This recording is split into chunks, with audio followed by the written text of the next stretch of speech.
Good morning, everybody. This is Bailey B here with Castles Family Farms.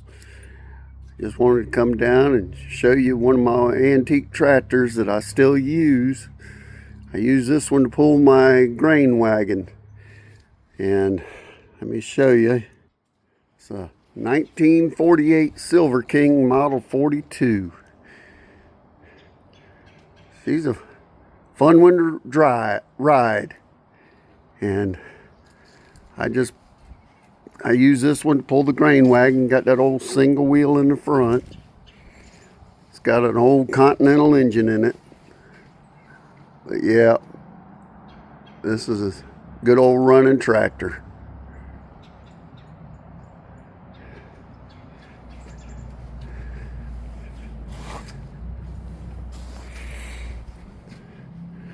Like I say, I just use it to pull my grain wagon to go get it filled up.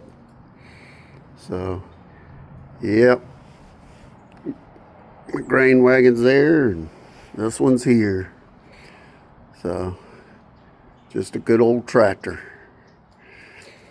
Just got to be careful though, when you put this thing in road gear and you're riding down the road, that spring right there will act as an ejection seat if you hit a pothole.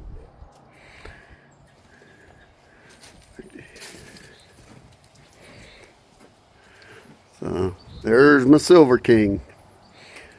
Well, this is be a short one, so y'all have a good day. God bless.